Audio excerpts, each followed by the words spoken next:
El domingo pasado establecí la plataforma para poder predicar este domingo. Y el tema de este domingo es el día en que el adversario perdió su poder. El día en que el adversario perdió su poder. En la cruz del Calvario, Jesucristo lanza su último grito: Terius, tetelestai, pagado por completo, consumado es. Pero aquello no fue el grito agónico de un hombre condenado en una cruz. Aquello fue el grito de victoria. Amén, un grito de victoria, una declaración de victoria.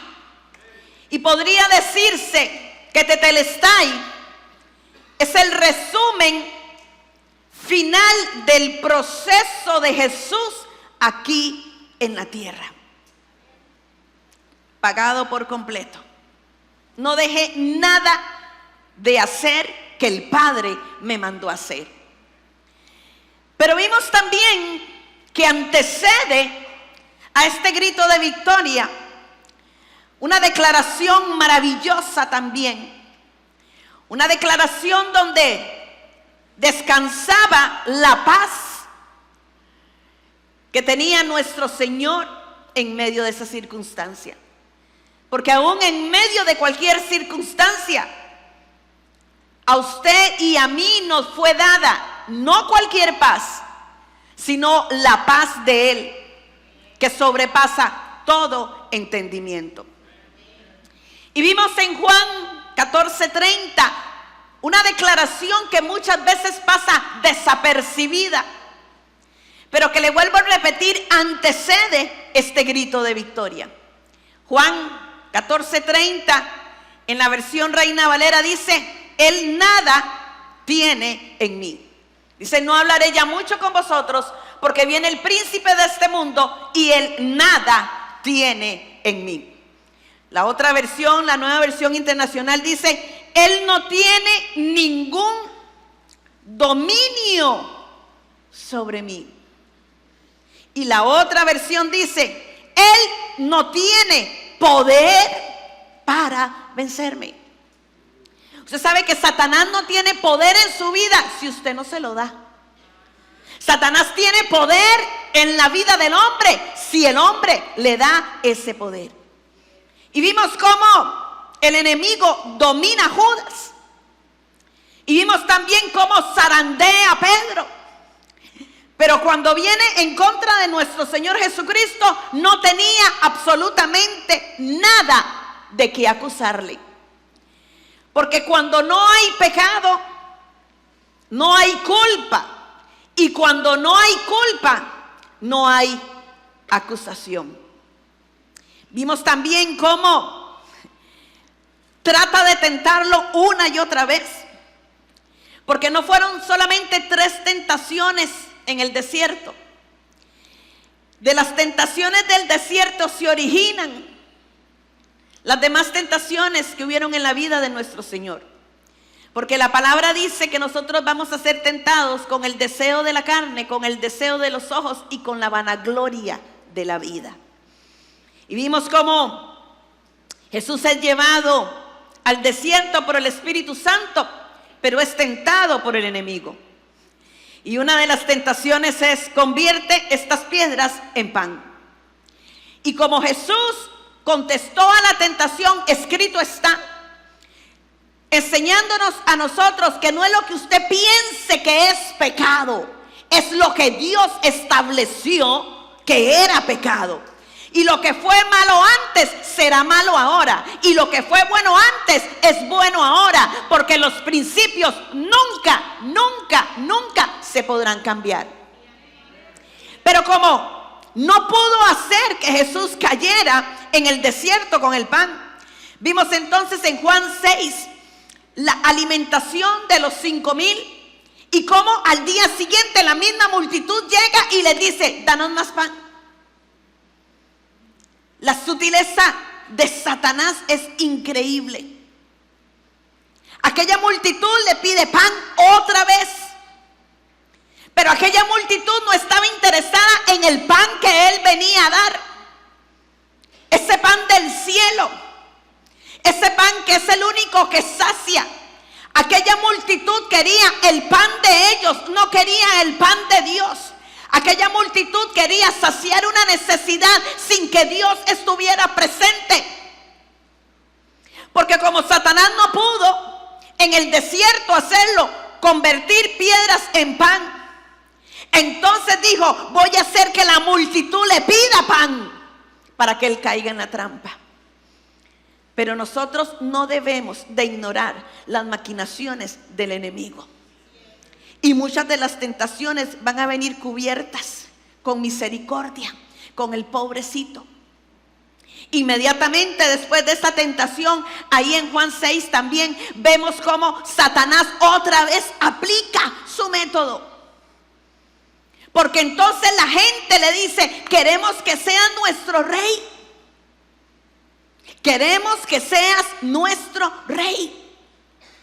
Como en el desierto no logró él que le adorara, y la condición era: adórame y te entregaré todos estos reinos.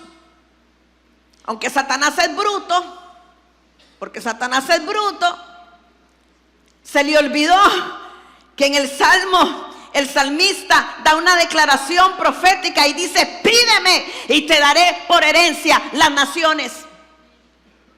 Como no pudo hacerlo caer en tentación, en Juan 6 el mismo pueblo le dice: queremos que sea nuestro rey. Pero ellos no querían que Jesús fuera el rey de sus vidas. Ellos le estaban ofreciendo a Jesús la gloria del mundo, la autoridad del mundo, y no entendían. Y vemos también cómo no cesa en impedir, tratar de impedir que nuestro Señor llegara a la cruz. Porque cuando lo lleva al pináculo del templo y le dice: tírate y Él mandará a sus ángeles.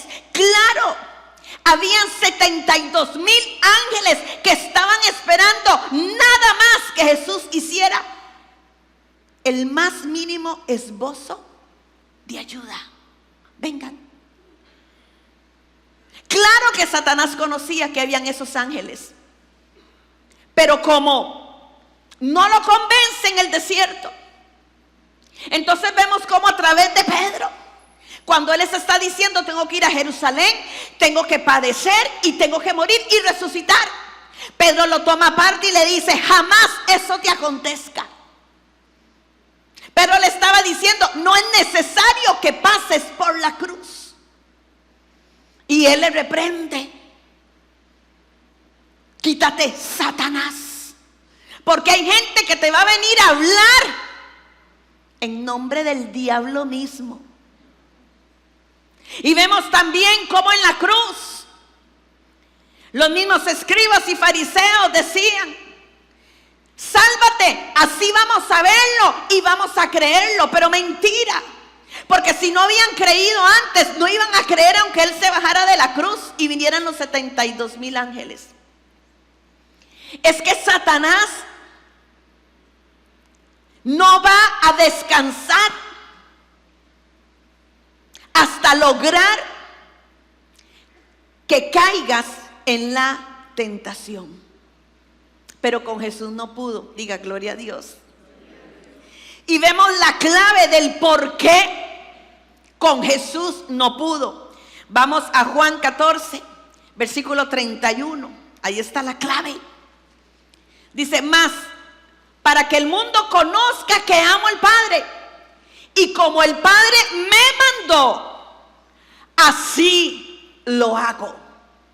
Así lo hago. Tenemos que cumplir al pie de la letra las instrucciones que vienen del cielo, porque no es a su manera, es a la manera de Dios. Y obediencia al 99.5% es desobediencia. Y obediencia tardía es desobediencia. Dijimos también que la prueba final del amor de Cristo para con usted y para conmigo fue la cruz.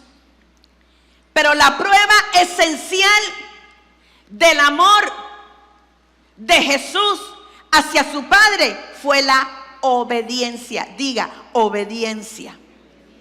Quiere decir entonces que lo que me va a guardar a mí para no caer en tentación va a ser la obediencia. Y hay un versículo que a mí me llama muchísimo la atención, mucho la atención. Y se encuentra en Hebreos 5, los versículos 8 y 9, y lo vamos a leer en las diferentes versiones. Dice así: aunque era hijo, hablando de Jesús, mediante el sufrimiento aprendió a obedecer. Vean qué tremendo. Vamos a poner la otra versión, si me la encontraron, por favor. La traducción lenguaje actual dice: aunque él era hijo de Dios, por medio del sufrimiento aprendió lo que significaba obedecer siempre, diga siempre, siempre a Dios. Y no sé si tienen otra traducción, ¿sí? Así que Cristo, a pesar de ser hijo, sufriendo, aprendió lo que es la obediencia. ¿Qué significa esto? Esto significa que obedecer muchas veces nos va a doler.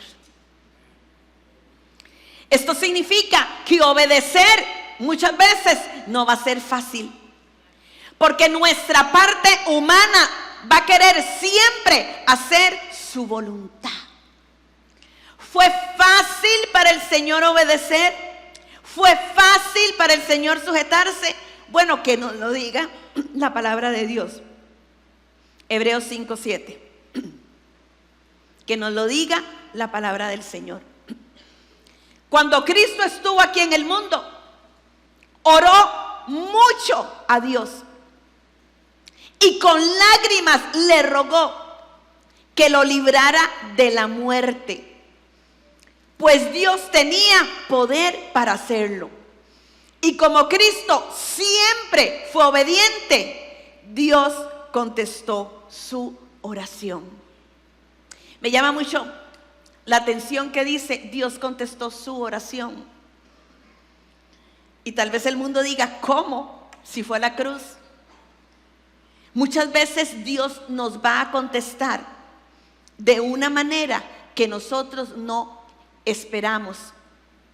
Muchas veces la respuesta que usted espera no es la respuesta de Dios. Pero aquí en la palabra nos dice: oró mucho, con lágrimas le rogó que lo librara de la muerte, pues Dios tenía el poder para hacerlo.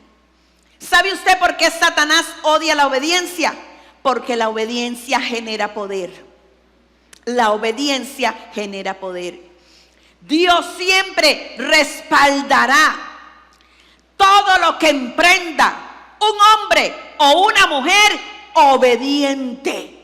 Amén. Se lo vuelvo a repetir: Dios siempre respaldará lo que emprenda un hombre o una mujer obediente. Quiere decir esto, que si usted es obediente a su palabra, aunque usted venda vasos de agua, se les van a vender. Amén. Cuando obedecemos a Dios, Él da el poder para que todas las circunstancias de nuestra vida lo obedezcan a Él. Y mire, la palabra nos lo dice. Abraham fue obediente y fue llamado padre de multitudes. José, mire, la enseñanza de José es increíble, increíble. Porque a pesar de todo lo que pasó José, la palabra dice que fue varón próspero. Varón próspero en la cárcel, un varón próspero como esclavo. Pero José nos enseña mucho, porque mire, hay cosas que Dios te va a dar, pero hay cosas que Dios no te va a dar. Entonces tenemos que ser obedientes para no tomarlas. Vámonos a Génesis 39. Génesis 39. Versículos 5, 6 y después saltamos al 9. Por causa de José, el Señor bendijo la casa del egipcio Potifar a partir del momento en que puso a José a cargo de su casa y de todos sus bienes. Porque el hombre obediente porta bendición y es bendición a donde quiera que vaya. La bendición del Señor se extendió sobre todo lo que tenía el egipcio, tanto en la casa como en el campo. Dice, por esto Potifar dejó todo a cargo de José y tan solo se preocupaba por lo que tenía que comer. José tenía muy buen físico y era muy atractivo. ¿Dónde están los José de esta casa? Los primos de José. Solo mi marido y Christopher. Si usted no se ve bonito, nadie lo va a ver bonito. A ver, ¿dónde están los primos de José? Nosotros hubiéramos brincado. Nosotros las mujeres brincamos del asiento. Todos los bienes de la casa de Potifar fueron puestos en manos de José. Y usted sabe lo que pasa con la esposita, ¿verdad? La esposita de Potifar. Pues resulta que la doñita se enamora de José. Y cuando intenta seducirlo, José le dice, en esta casa no hay nadie más importante que yo. Mi patrón no me ha negado nada, excepto meterme con usted, que es su esposa. ¿Cómo podría yo cometer tal maldad y así pecar contra Dios? Hay cosas que te van a ofrecer que no vienen de parte de Dios. Y tienes que ser obediente para decir que no. ¿Quién dice amén? Amén, amén, amén. Vemos cómo María obedeció y fue llamada muy favorecida.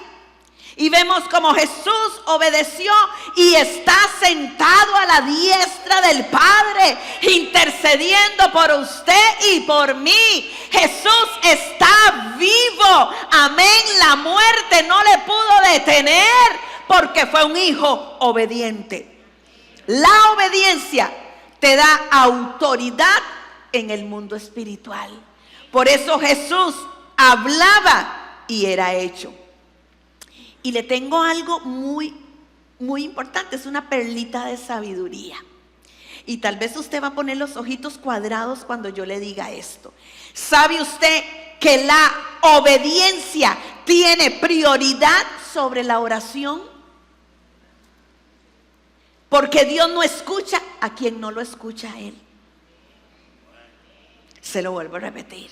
¿Sabe usted que la obediencia tiene prioridad sobre la oración? Porque Dios no escucha a quien no le escucha a Él. Y le voy a poner el fundamento bíblico. Proverbios 28:9. Búsquelo. Y se lo voy a leer en varias versiones, para que no le quede duda. Dice, el que aparta su oído para no oír la ley, su oración también es abominable. La otra versión dice, Dios aborrece hasta la oración del que se niega a obedecer la ley. Y no sé si me consiguieron otra, ¿sí? Si alguno no quiere atender la ley de Dios, tampoco Dios soportará sus oraciones. Así que si usted es un desobediente, usted es una desobediente, esa es la razón por la cual usted todavía no ha recibido la respuesta de parte de Dios que ha estado esperando.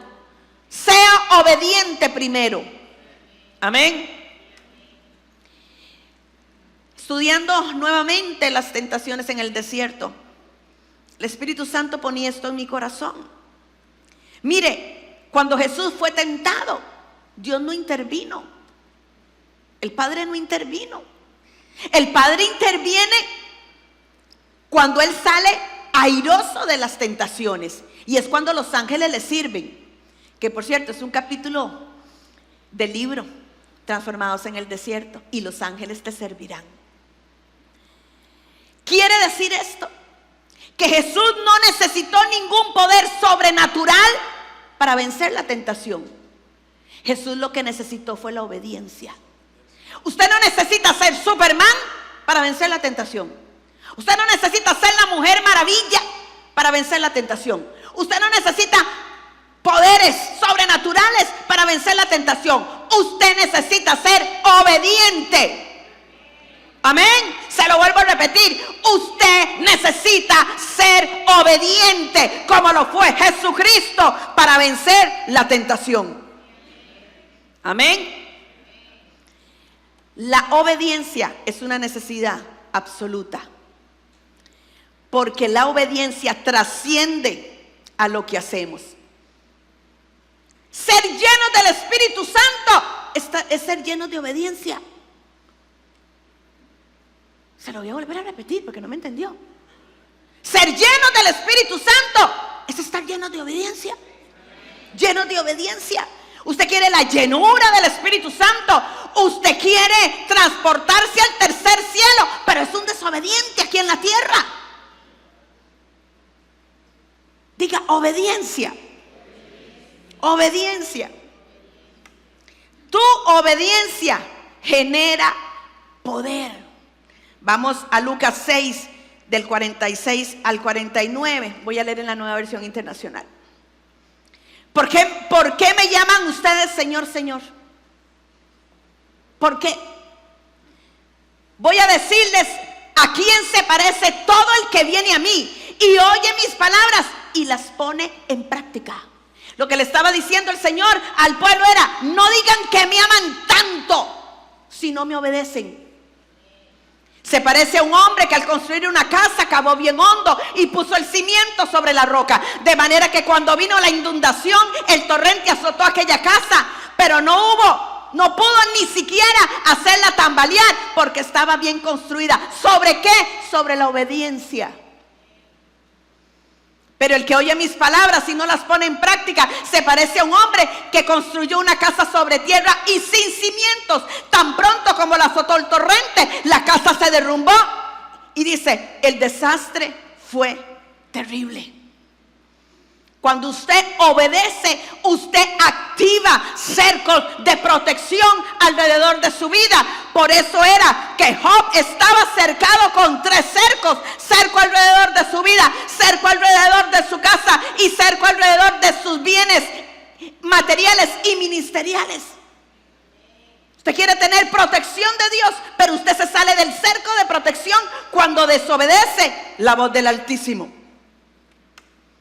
Usted no está aquí para hacer su voluntad. Nadie dijo amén.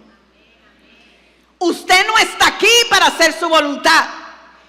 Usted está aquí. Yo estoy aquí para hacer la voluntad del Padre. Porque si yo digo que Él es mi Padre, tengo que obedecer lo que Él me dice.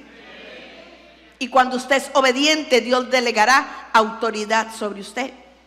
Obediencia y autoridad espiritual están ligados y no se pueden separar. Mire qué interesante. Martín Lutero dijo: prefiero obedecer que obrar milagros. Prefiero obedecer que obrar milagros. Para poder entrar y pertenecer al reino del Señor, hay que hacer la voluntad del Padre, porque el reino se hace únicamente su voluntad. La sobrenaturalidad de Dios se manifestará en un corazón obediente. Amén. En un corazón obediente. Porque todas las bendiciones y los milagros se reciben por obediencia a la fe. Usted recibe de Él porque usted es obediente a la fe. Usted obedece porque tiene fe en quien le está demandando la obediencia. Mire, en su estado original, Jesús no tenía que ser obediente, porque los 3 estaban en la misma sintonía. Por eso es que la palabra en Génesis dice: hagamos al hombre. Porque los 3 estaban en la misma sintonía. Los 3 iban, los 3 venían, los 3 decretaban. Pero resulta que un día el padre le dijo al hijo: te vas a ir a encarnar, vas a nacer de una mujer, vas a vivir entre mi pueblo, te van a rechazar y te van a crucificar. ¿Y cuál fue la respuesta de Jesús? La vemos en Juan 4:34.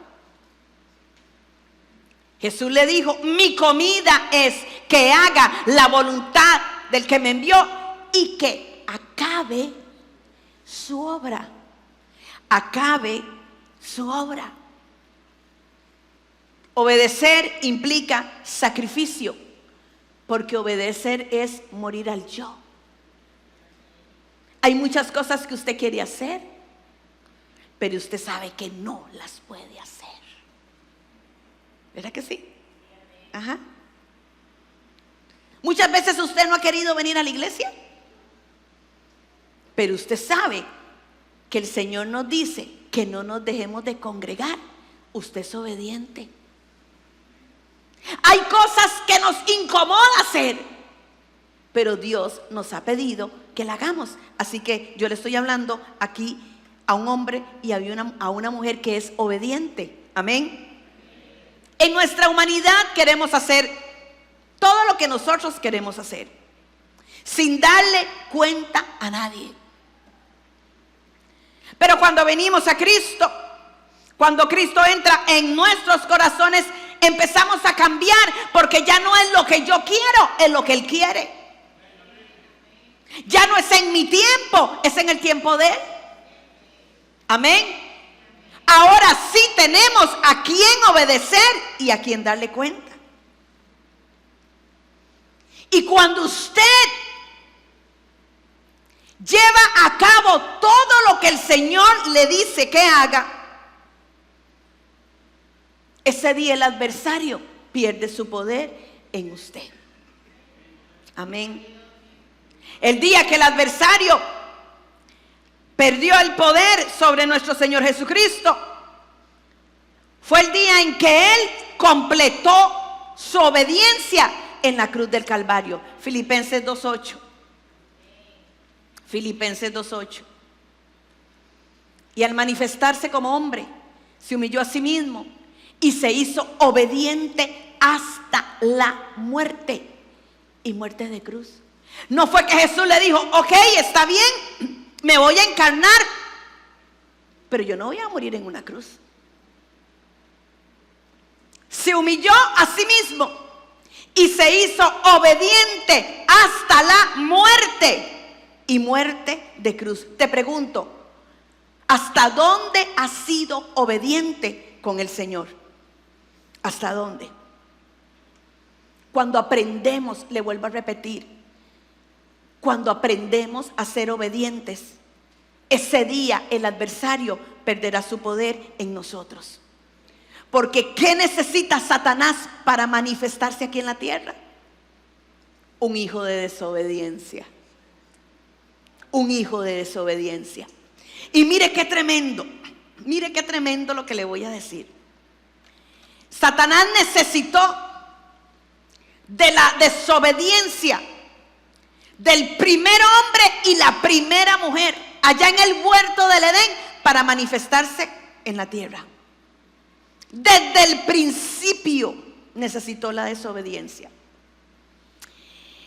Según el apóstol Juan, Satanás ha declarado la guerra de una manera muy explícita 3 veces. 3 veces Satanás ha declarado la guerra de una manera explícita, según el apóstol Juan. La primera vez lo hace cuando se rebela contra Dios mismo. Entonces es arrojado del cielo y Lucifer se convierte en Satanás. No le diga al diablo Lucifer, porque usted le está diciendo ángel de luz, ¿verdad, hermano? Que la gente se equivoca.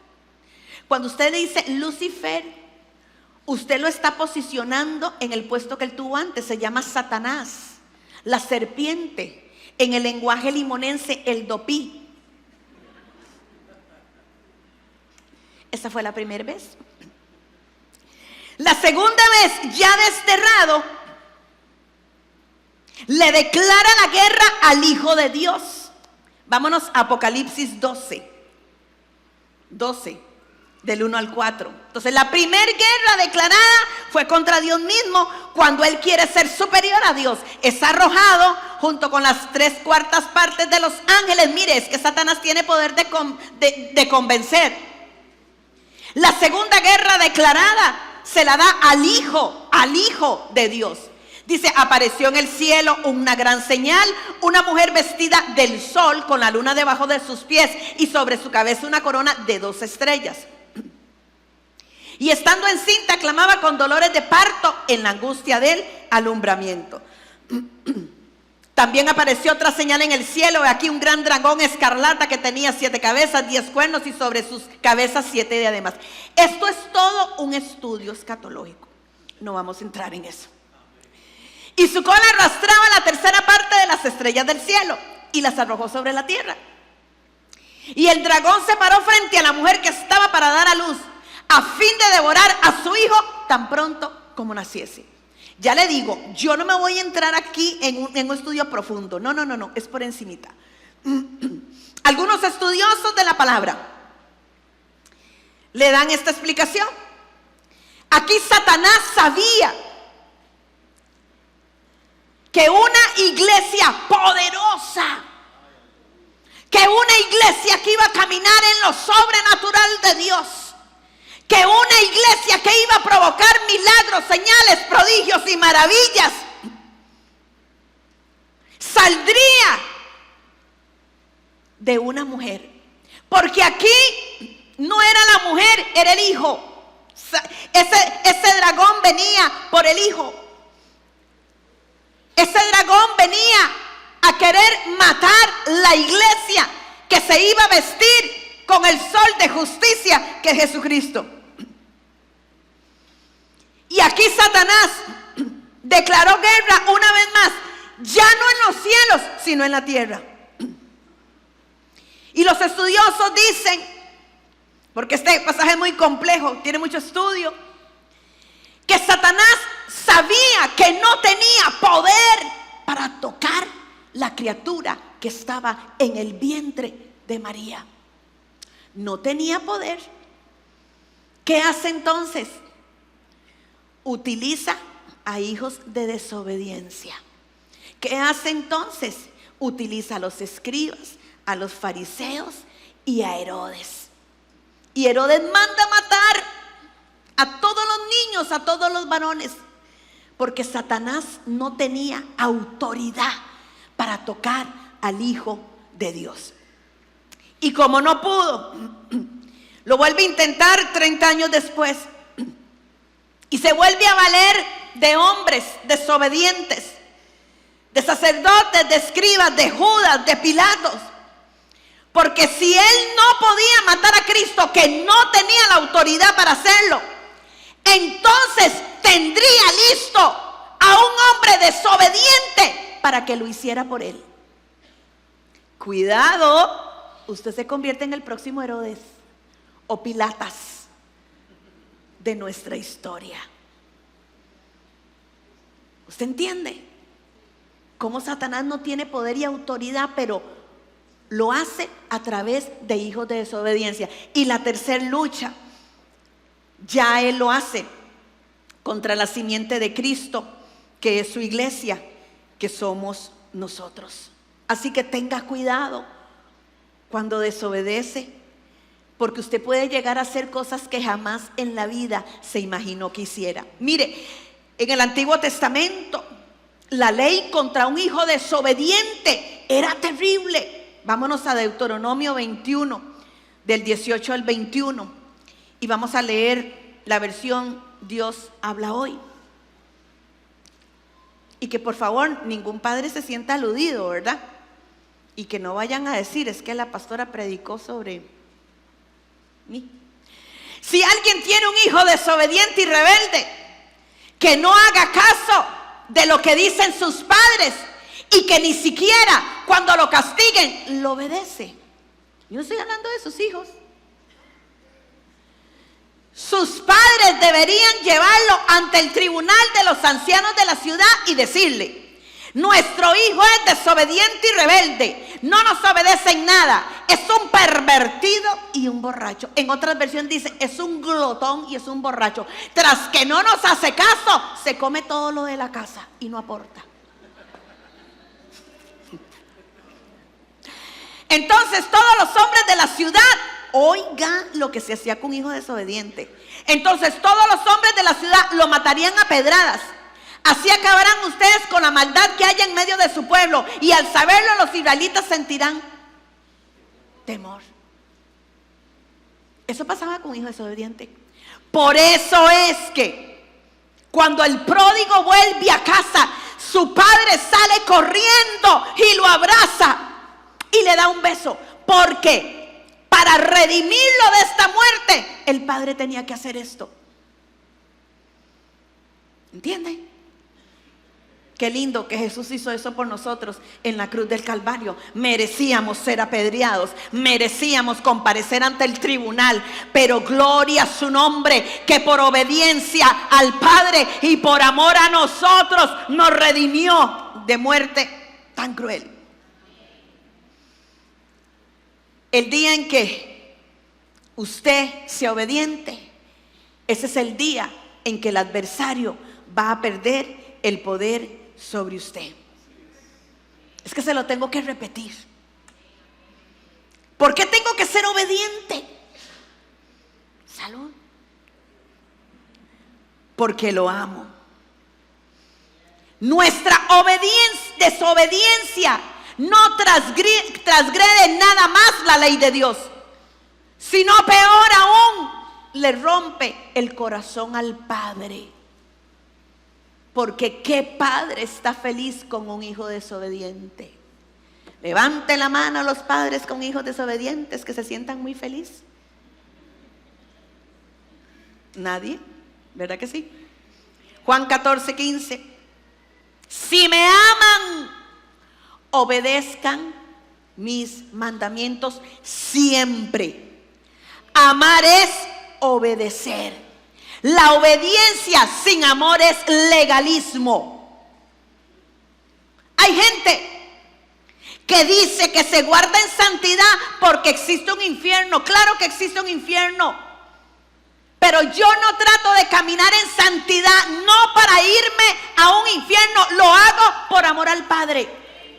Lo hago porque no quiero dañar su corazón. Lo hago porque lo amo tanto, tanto, tanto, que no quiero causarle dolor. Pero amar a Dios es fácil. Amén. Porque Él es bueno y para siempre su misericordia. Pero el Señor nos pide obediencia que va más allá. Yo le estoy dando a ustedes tips de obediencia. Mateo 5, versículos del 43 al 44. Él va más allá. Ustedes han oído que se les dijo: ama a tu prójimo y odia a tu enemigo. Eso lo decía la ley. Porque qué fácil que es amar a quien nos ama, pero qué difícil es sentir amor. Pero le voy a decir una cosa: no esperes sentir. La obediencia tiene que ser más grande que el sentimiento. Versículo 44. Pero yo les digo: amen a sus enemigos y oren por quien los persiguen. Este es el mandamiento más grande. Este es otro nivel de amor. Y tenemos que ser obedientes. Amén. Tenemos que ser obedientes. Cuando usted haga esto, ese día el adversario no tendrá poder sobre su vida. Qué difícil que es bendecir a aquella persona que nos ha maldecido. Qué difícil que es bendecir a aquella persona por la cual hemos tenido pérdidas.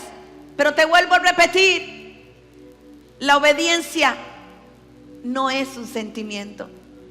Obedecer es un mandato.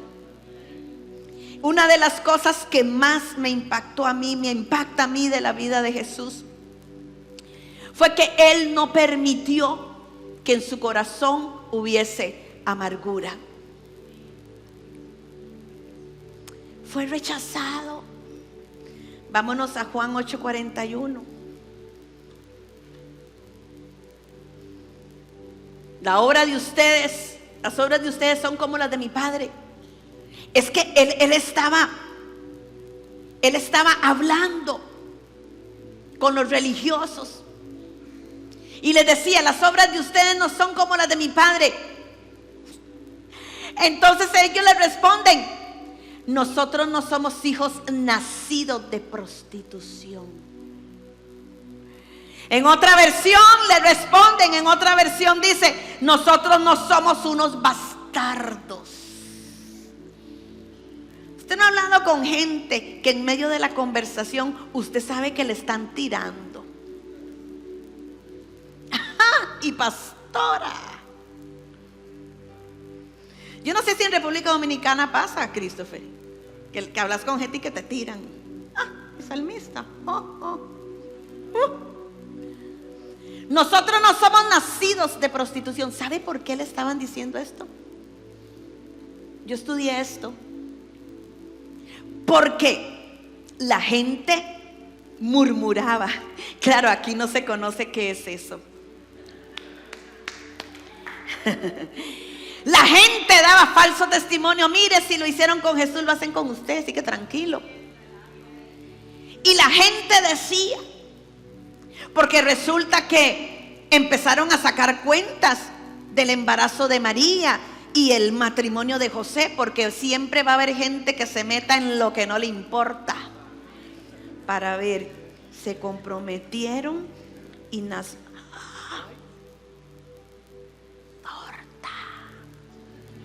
Entonces los rumores de la época era que Jesús era hijo de la relación de María con un soldado romano, porque en esa época estaba asentada toda una compañía romana.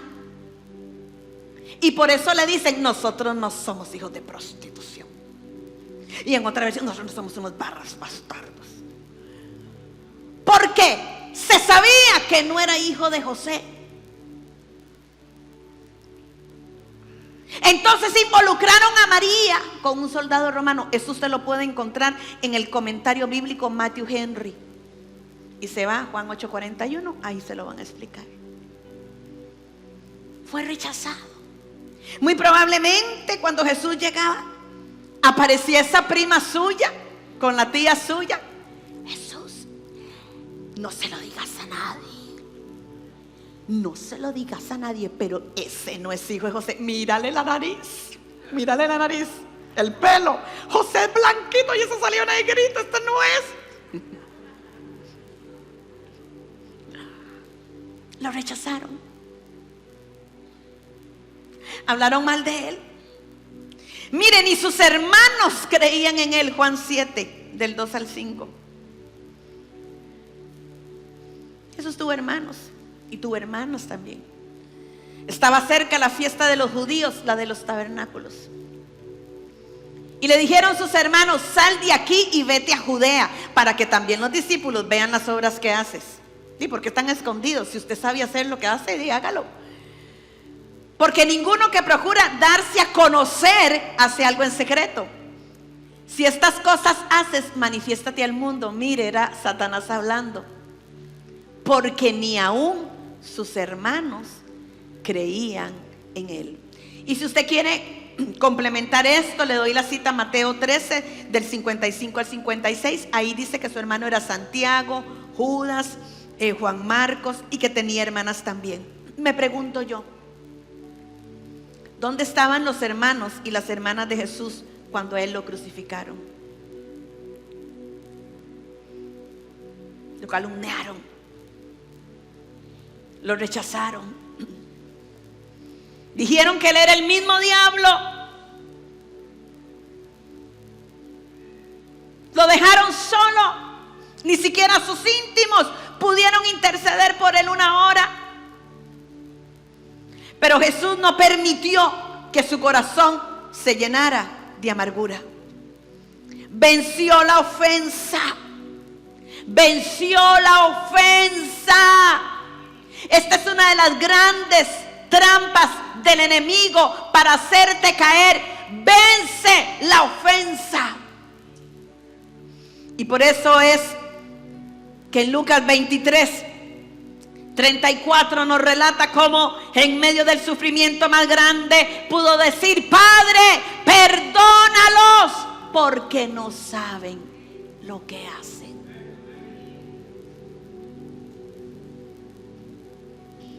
Cuando usted es obediente a ejercer el perdón en su vida, usted le dice a Satanás: nada tienes en mí. No tienes poder sobre mí. He perdonado, he sido obediente, no tengo cuentas pendientes. No tienes poder en mí. Usted lo puede decir, usted lo puede hacer, porque el mismo poder que actúa en Cristo es el mismo poder que actúa en usted y actúa en mí. ¿Te dolió? Sí, te dolió. Pasaste el umbral de la decepción. Lloraste. Pero te levantaste en victoria cuando decidiste perdonar. Ese día, hasta ahí le llegó a Satanás el poder en tu vida. Amén. Número 4. Cuando le quito el poder al adversario en mi vida. Cuando tu enojo no te impide hacer la voluntad de Dios. Mateo 21, del 12 al 14.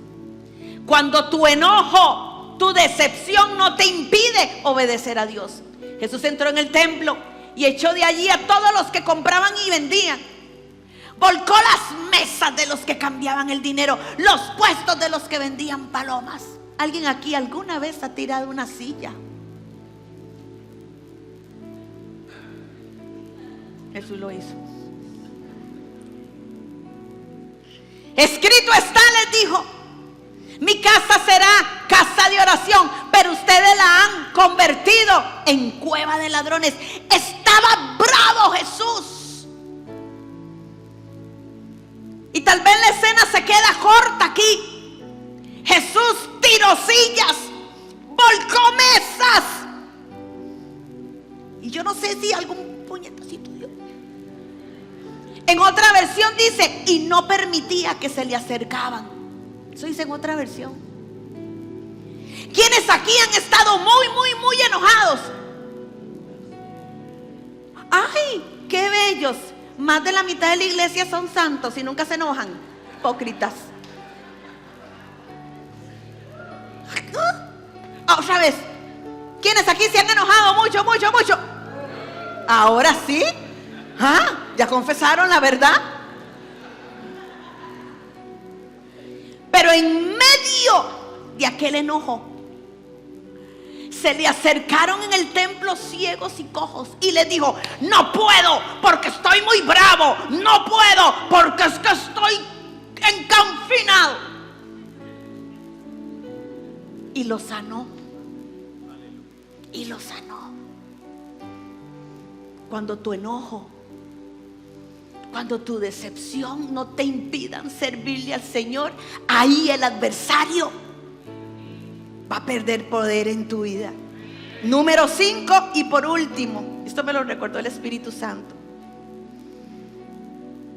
Le quito el poder a Satanás cuando, a pesar de la oposición, no dejo de adorarlo. Y en esta casa le gusta adorar al Señor. Amén. Vámonos a Daniel 6:4. Daniel 6:4. Entonces los administradores, los sátrapas, empezaron a buscar algún motivo para acusar a Daniel de malos manejos en los negocios del reino. Sin embargo, no encontraron de qué acusarlo, porque lejos de ser corrupto o negligente, Daniel era un hombre digno de confianza, porque era obediente. Tu obediencia te va a promocionar.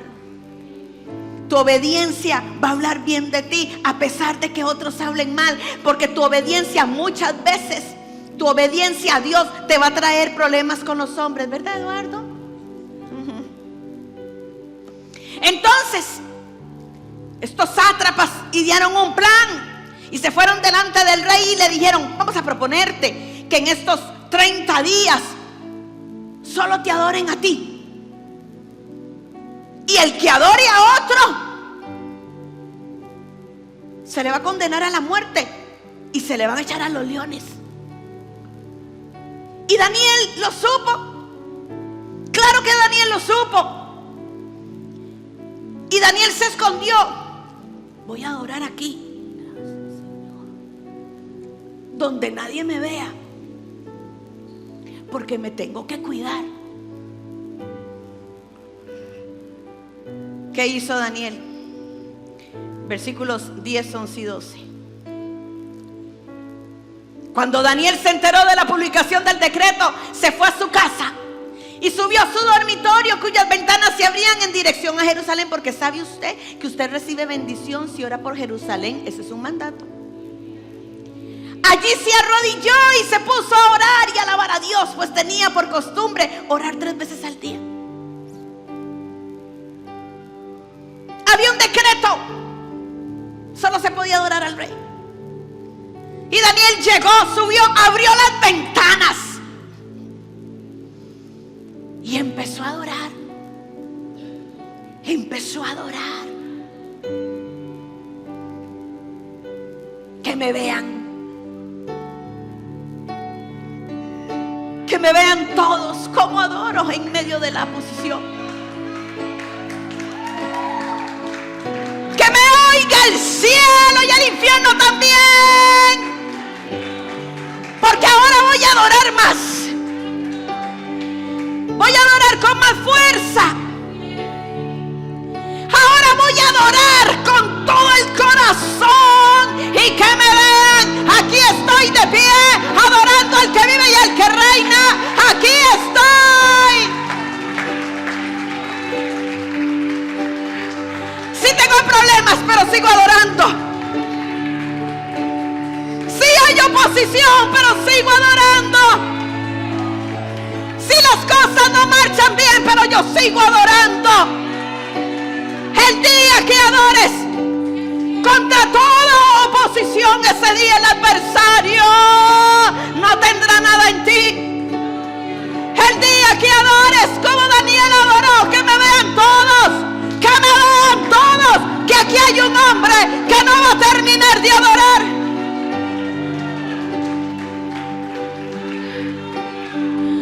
Aquí hay un hombre que le cree a Dios, porque su confianza está basada en la obediencia. Y no va a haber rey, y no van a haber opositores que me puedan callar, porque yo adoro al que vive y al que reina. Al que vive y al que reina. Yo quiero que usted cierre sus ojos, que empecemos a adorar, que empecemos a adorar, que empecemos a adorar en medio de la adversidad. Se tienen que parar los hombres y las mujeres obedientes. Aquí estoy. Quítale a Satanás poder en tu vida. Quítale a Satanás poder en tu vida y dile: nada tienes en mí. Nada tienes en mí. Porque he obedecido. Porque he amado. Porque he perdonado. Porque no he permitido que en el proceso mi corazón se dañe. Aquí estoy, Señor. Y te sigo adorando. Te sigo adorando. Que tiene el poder, la gloria sea Él, la gloria sea Él.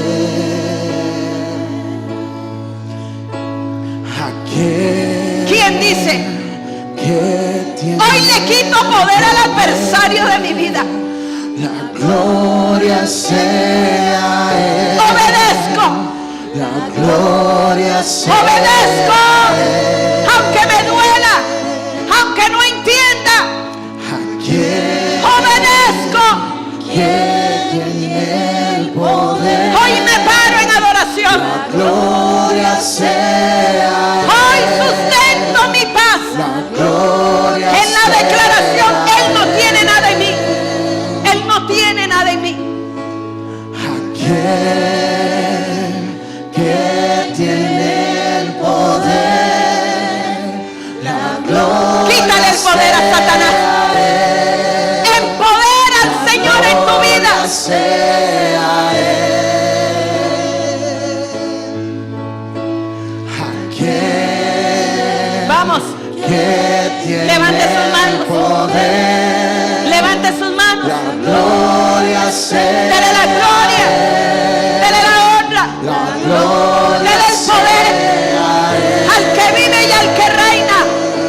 Al que de su victoria nos dio victoria. que tiene el poder. La gloria sea a Él. La gloria sea a Él.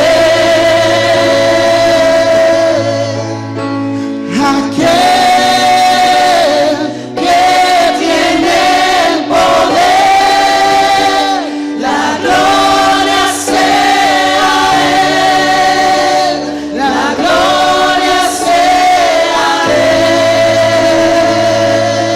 Dale el gobierno de tu vida. Dale el gobierno de tu vida.